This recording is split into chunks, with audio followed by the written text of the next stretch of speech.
To have things. You don't have to do that. You don't have to depend on someone else to do for you when you can do for yourself. As an artist, that's a good point. Good point.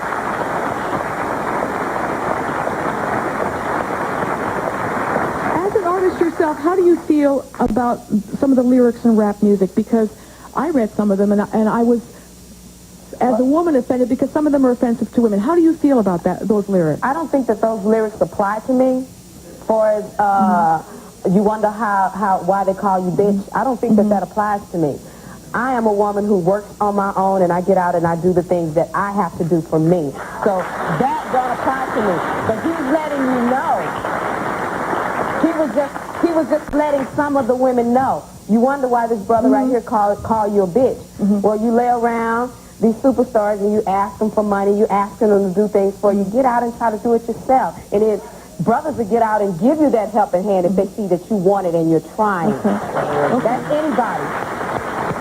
Let me introduce our next guest. He says he's a gangster rapper and proud of it. He says hardcore rap is the truth that America does not want to hear. Please welcome Bookaphone.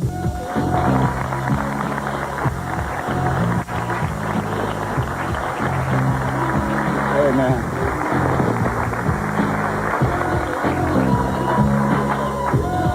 Did I say your name wrong? Is it Bookaphone? Yeah. I'm sorry about that. Bookaphone is here. This is a beautiful young lady right here. You know each other? Do you know the Reverend too? She's a strong black woman. Yeah. I met him through McKen. Did you also... Before I start talking, I want everybody to give a moment of silence for Tupac, and let's concentrate on the positive. Can we do that for a moment? You sure can.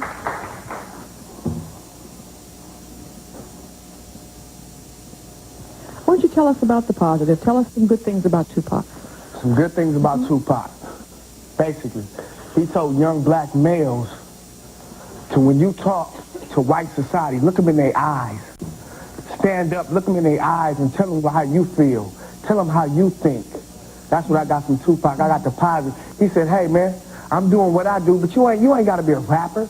You don't have to be a basketball player. You don't have to be in the entertainment business. You can be like Johnny Cochran. You can be like...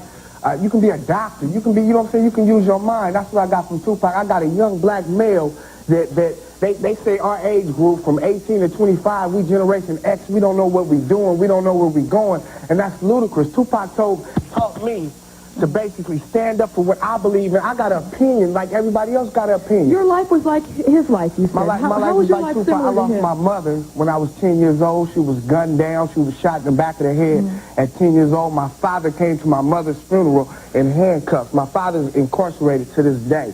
So, you know, I live in South Central Los Angeles. I see the gang violence. I see the poverty. Were you a gangbanger? I see all that. I gangbang. I don't gangbang now. Rap is the cause of that. You know what I'm saying? Rap is the cause of that. I'm out there, you selling drugs on the street, you addicted just like the crack fiend is addicted. You getting quick money. You're saying that rap music encourages that? You said you don't apologize for gangster rap. I mean, you label it gangster rap, I label it reality rap. Brothers, when you listen to me, Jenny. The question is... Let me just tell you this, Jenny. Let me tell you this. That's why I can respect an artist like Domino, because Domino do his thing. Domino's going to be out here, but... Let me tell you, Domino do his thing. Domino tell you, hey, man, I wasn't a part of that. I live my life a certain way. I'm a rapper. Well, let him talk for himself, but I'm introducing a man who may not agree with some of the things you're saying. This is Dr. Paul King. He's a psychiatrist who says hardcore rap music promotes violence and the lyrics should be banned. Now, the audience... Let him talk. I treat kids, I've been treating kids for 20 years. I treat kids who have been in violent crimes, who have been in sex offenses, both victims and as perpetrators. Kids were involved in drugs. And I have had an example. Kid comes up to me and says to me, he says, Doc, with a 9mm semi-automatic weapon, I can blow your blank head off. All right? Because that makes me God. Where is this child getting this? And where is he saying? It's not from rap music. Exactly. That's exactly what I want to know. How can you figure that this child is getting it from rap music? What song was this 12-year-old boy listening to? Or whatever? What gives you the impression that it was just a song that told him that he was going to come to you and blow your brains out? Well, he's getting it both from what he's hearing on the streets He's getting it from rap music. Okay, well, don't put that together. Don't put that together. That's the problem right now. The media is taking Tupac's death and running away with it, okay? No.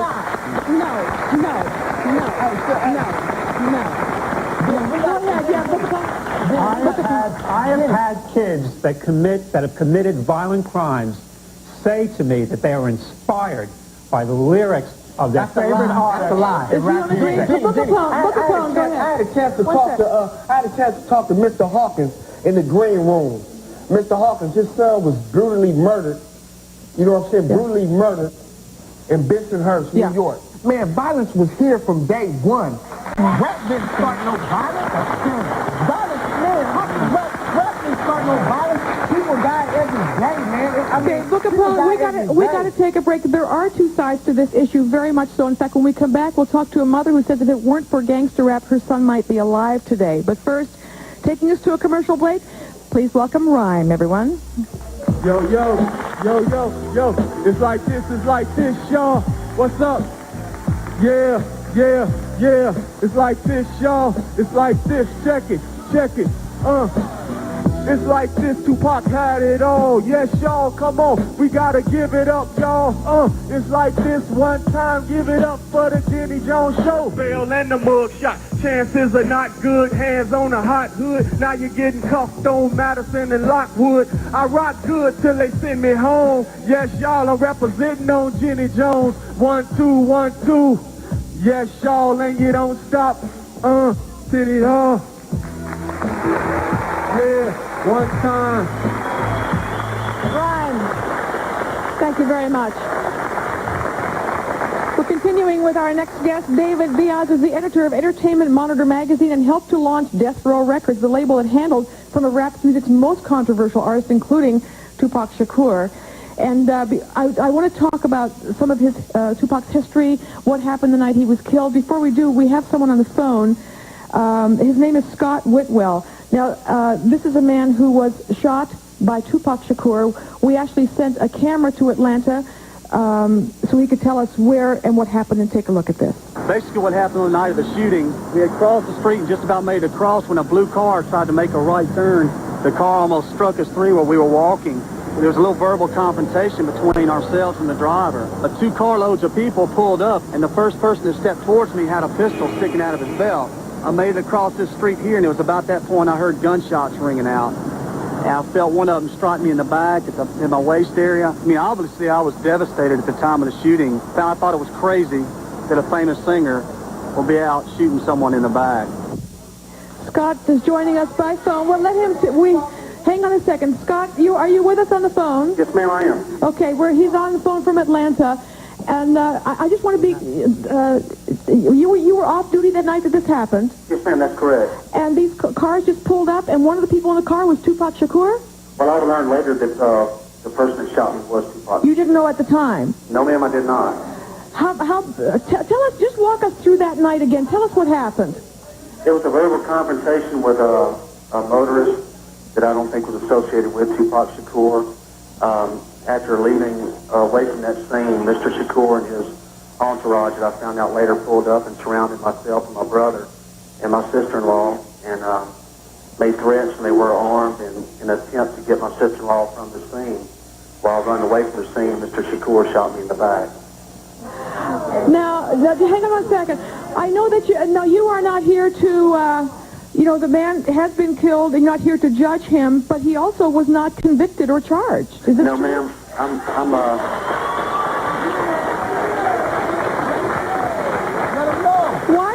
Why, Scott, do you think he was never charged? Ma'am, I had nothing to do with that. That was out of my control. I'm not here to judge Mr. Shakur. I think it's tragic the way he was killed, but it's ironic he was killed the same way that he tried to kill me. How do you respond, Scott, to the fact that when we said he wasn't charged, the audience actually applauded in this room? Well, how do you feel about that? I don't, everyone's got their own opinion. I can't judge their opinion.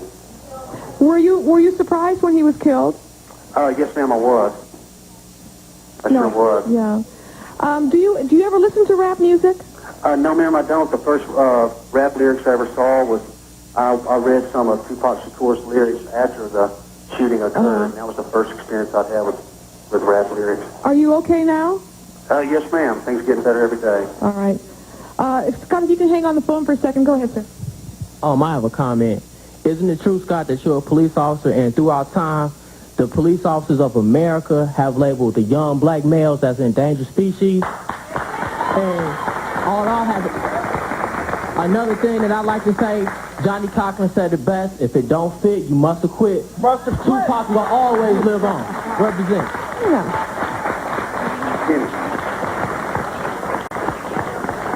Scott, I mean, there's no question he was shot in the back. Are you saying that it was deserved? No, I'm not saying any man has a right to get deserved to be shot in the back. But throughout time, it has been precedent cases shown that police officers have shot young black men in the back many a times. Sometimes they have been shot under the armpits. If they're shot underneath the armpits, that means they're... But not Scott. No, I'm just saying, this is a collective thing. This is not a one incident thing. The Tupac thing, this is not the first time it happened. What? Scott, go ahead. Was he armed? Well, he's on the phone. Did Scott have a pistol? Scott, were you armed? No, ma'am, I wasn't armed as far as his... Off-duty, not armed. All off-duty cops carry pistols. It's not about this. It's not about rap. It's about the lyrics and how the children perceive the lyrics. If you preach violence, the children are going to perceive it that way. And you've got young minds here. You've got young children. That's exactly it. Listen to one that Kurt Cobain from Nirvana. We're going to show you some lyrics. Kurt Cobain from Nirvana killed himself. That's the most violent crime to do is to kill yourself. When you kill yourself, you don't go to heaven. That's a sin. Everybody. What is that? When the child hears go get a 9mm and blow somebody's head off, you can't do that. It's everywhere. It's not just rap. It's every kind of music you have. You can't have children that violence is right. Stop preaching violence, and it might stop happening. You control your own destiny. Nobody can control your destiny. You control your destiny. Get it right here. Hang on one second. We're going to put some lyrics up on the screen because I heard what you're saying, but are you saying that if a 9, 10, 11-year-old hears lyrics like this, they're not going to be influenced? Here it is. I want to read the part. This is Tupac Shakur's lyrics. A coward dies a thousand deaths. A soldier dies but one. Go get a 9mm. Some of these words I can't say. It's on the screen. And poetry and power and pistol dropping and murdering those mother blanks before they get you. Picturing pitiful plump, the N-word, copping please, puffing the weed as I position myself to clock G's, which is other gangsters. Now, who's going to tell me that is not going to have any impact on a young, impressionable mind? Yeah. We can't just put it on the media of rapping. What about the cartoons that they have out that's not so real, and our kids looking at it like Beavis and Butthead? What about that in the hard rap? In the not just about the Right there, let we go. A lot of people sit around and they keep saying rap music or this music or Tupac. To move off of that, anything negative, you can't control your child. If they see that, you got to stop your children from watching that. But in every video that you have, everybody see all the money, they see all the gold, and they think that's something good. I don't believe anything should be banned on Dr. King. Nothing should ever be banned because when you start there, to keep going. But for gangsta rap, hard rock, cartoons, whatever, start telling your kids to stop watching that crap. Give them something positive to look at.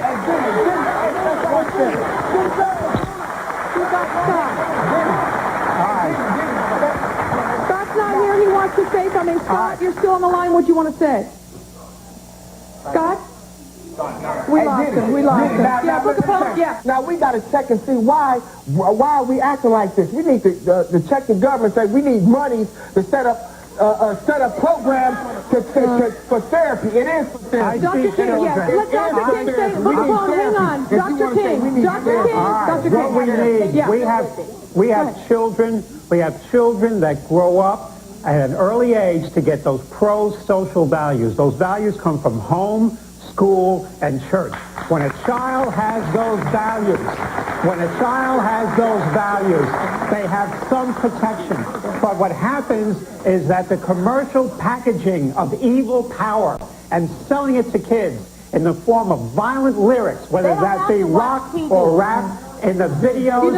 Let me tell you something that wants to get in this conversation. We have three mothers in the audience here. Let me introduce Tanya. She says rap music glamorization of gang life is partly responsible for her son's desire to be in a gang. Your son is 16 years old? Yes, he right? is. Mm-hmm. Has he ever been in trouble?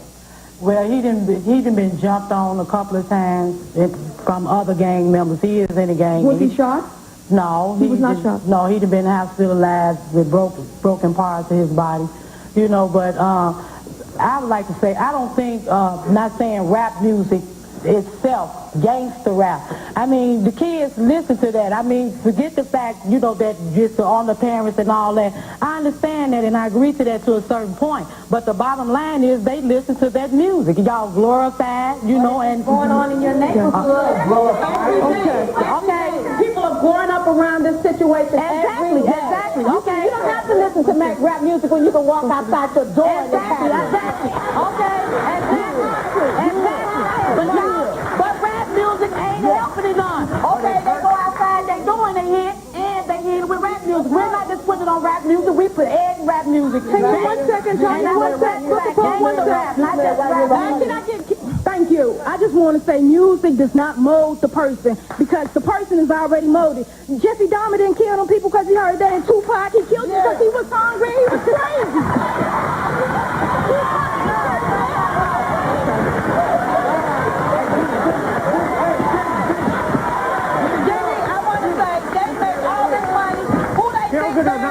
Music, these young teenagers ain't no No.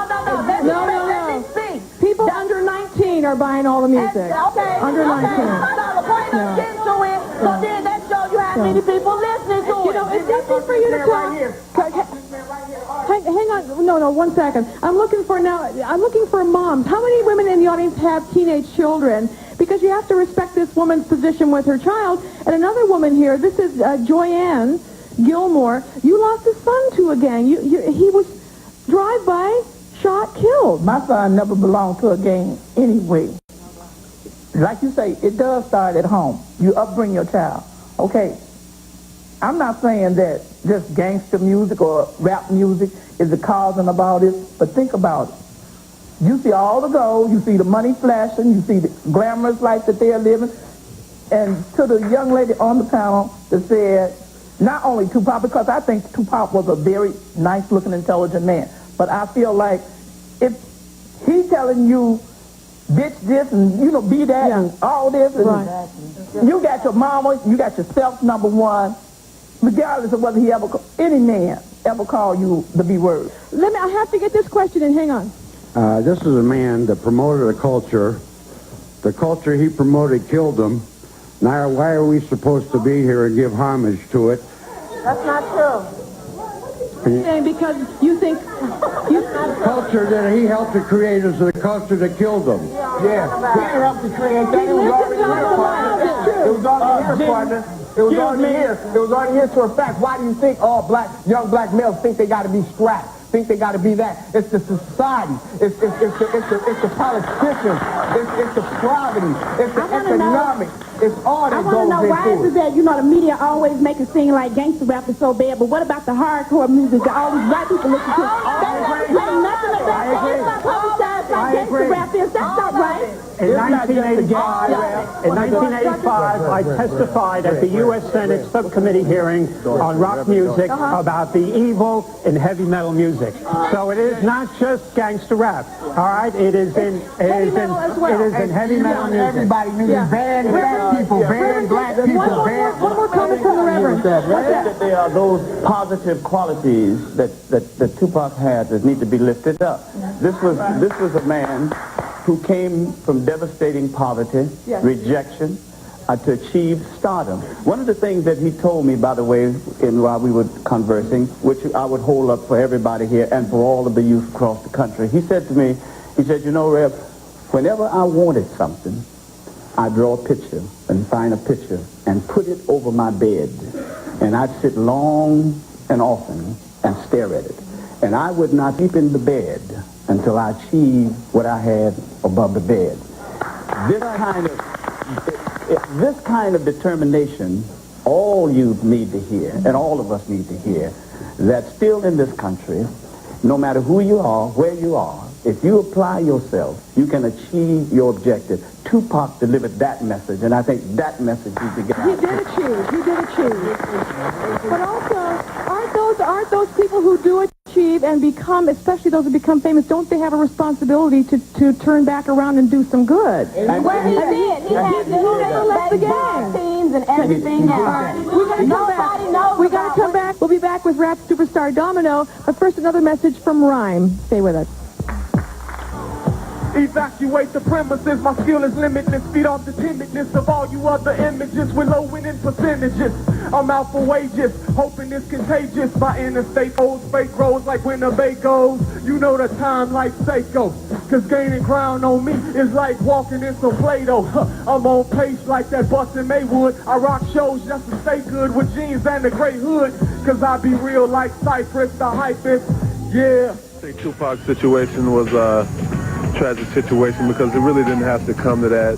I believe that rap music starts people into violence. I've talked to friends that have told me that I listened to Tupac's music and said it just gave me the feeling that I should go out and do something violent.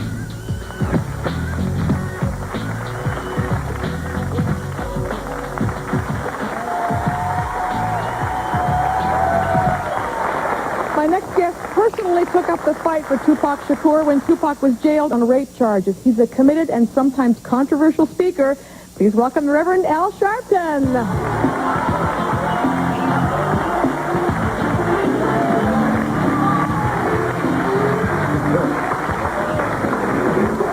How you doing? I love you, man. How you doing? Hey, man. Hey, Reverend. Do you know each other? I think I respect this man right here because this man is from the neighborhood. Okay. Well, Book Upon, let me welcome to the show, by the way. Thank you very much for being here. I understand that your feeling is that this shooting of Tupac was a wake-up call to the industry? I think it's a wake-up call in the sense that we need to deal with violence and not keep stereotyping it that it's young black men that are doing the violence. One of the things that disturb me, even as we hear this discussion, people act like they know what killed Tupac. You know, there's already the conclusion that this has something to do with gangsta rap. Suppose we find out this had nothing to do with gangsta rap. We've already labeled all of the rap artists as guilty. The thing that's strange to me is, where are the big record company executives that make the money off of these rappers, that tell them if you don't curse, if you don't call women out their name, if you don't have violence, you can't have a video. We don't have them on television explaining anything. But you've got mothers, you got children explaining things. They don't make the millions off of rap. Right. It's the big guys out in Malibu who are not going to come forward and say anything. We need to deal with the standards of violence in this country and not blame it on young black men. Your hand just went up. It doesn't make any difference if the artist is white or black. I think Mr. Bookpone is trying to make it a black and white issue. It has nothing to do with that. If the artist is white and his words are hatred and violence, he's out of here. Wait. She put that to me. I don't listen to rap, so I have no idea what the rap is saying. It's any artist, any movie, anything that promotes violence should be banned. Excuse me. Hey, go ahead, Book Upon, you want to respond? She direct that towards me. Now, this whole studio audience heard me talking. Not once did I say it was a black or white. Did anybody hear me say that? You making it a black or white issue. You're making it a black or white issue. You're making it a black or white issue. You're making it a black or white issue. I'm not. I refuse to sit up here and let you put that in lie and say that I did that. I'm not going to stand for that. Don't say I made it a black or white issue. What did you start out saying? Because Tupac not only rapped for young black males, Tupac rapped for everybody. He told young teenagers to stand up on their own and have their opinions. And white people bought Tupac albums. Hang on. White folks bought Tupac albums. Probably more than we did. Hold on 1 second. Book Upon, you did just say that it was black-on-black crime, and that's the only thing that mattered to you. That's what you were worried about. Black crime. What I have a feeling for is, to me, it doesn't matter if it's black-on-black or white-on-black. Crime is crime. I said that. I already said that. But you said earlier, You're being black-on-black crime is all you cared about. You did say that. I said black. No, Reverend Al, would you please, hang on, Reverend Al. Whether or not you look at it that way, we live in a real world. There is a difference in how the society handles black crime and white crime. Let's be real about it. Let me finish. And part of what the rappers are talking about in their lyrics is the reality of what they have to live with. That is not your reality. If you live in the Henry Horner houses in Chicago or in Albany projects, you don't get up in the morning singing everything is rosy, because it's not. But still, shouldn't the message be, crime is crime, it's all bad. We gotta take a break. When we come back, we will talk to another guest on this show who was a young teenage boy who had 2 bullets put in his head with a drive-by shooting. We'll be right back.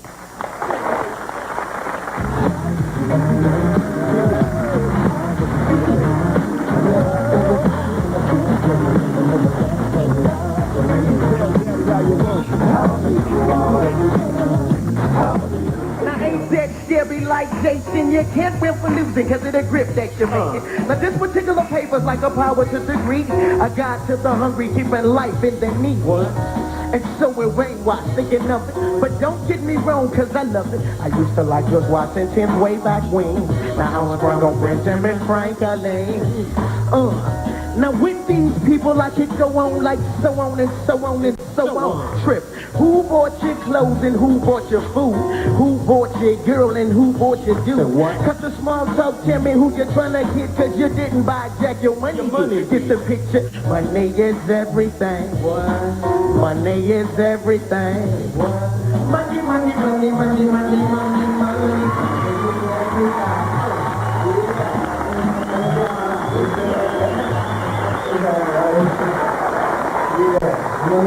Domino, money is everything. Domino, did you know Tupac Shakur? Did you ever meet him? Well, I just met him, you know, and I really like to make it a point not to use Tupac's death as a tool or a vehicle for me to rise, you know. What I will say about him is, you know, just coming out of, of the ghetto, we recognize true when it is true. And, you're saying that rap music, gangster rap, is just basically about the truth. Well, what I'm saying about it is definitely it's about the truth. And what we need to know is that we need to educate everybody to everything. You know what I'm saying? You can't just have a person be sold on peaches and cream forever. You know what I'm saying? So it's about you definitely have to know every side of what you're working with. Until we did this show, I never really looked at rap lyrics, and I actually read some. Right. And just tell me, I mean, this was like personally offensive to me as a woman. Let me just put them up here. Some of it I can't read. A freak's in my reach, threw her on the floor. Can't say the next part. She's screaming, getting hoarse. It's like violence against women. I mean, this is your lyric, your song. And that's what it is. And let me take a break, and I will get your immediate reaction to your own lyrics. We'll be right back.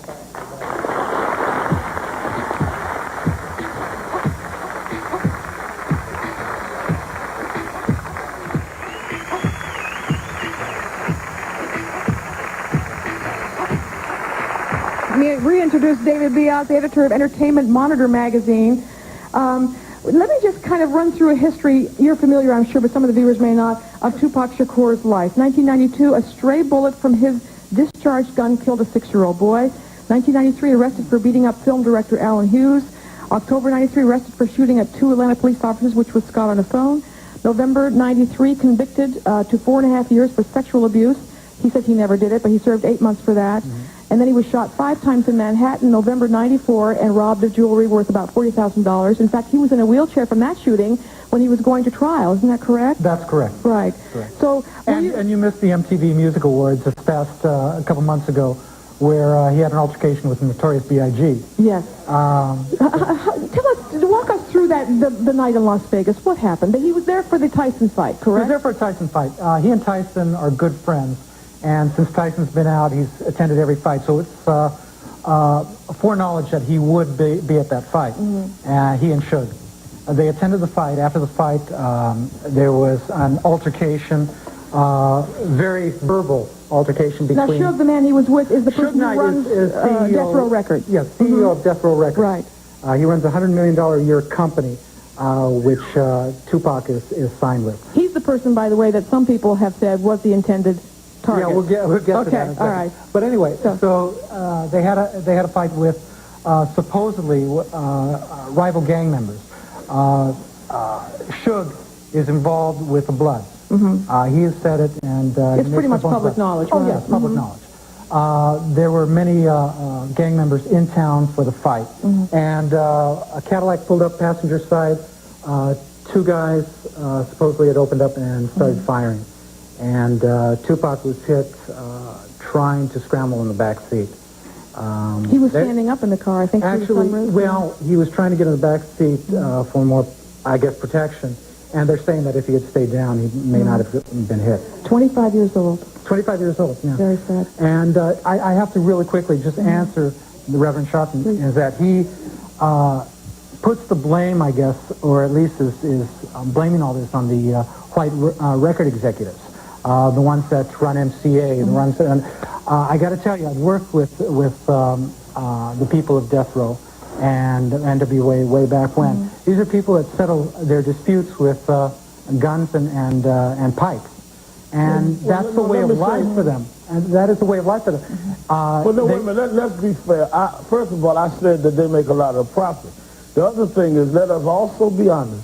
The music industry has not been run by young guys that have MOB on the phone. They've been run by the mob, who has broken people's legs rather than pay them royalties. Wait a minute. Vegas is run by the mob. So I mean, what I'm saying, the record industry. I'm not arguing that. But don't say I'm not saying I'm not arguing that. But don't say that people tell Suge what to do. Blame it on white or black. Tells I'm saying deal with all of it. Don't just act like one group is violent when you got the whole mob running Vegas is violent. Okay. We got a break. Be back in a moment. They're not victims.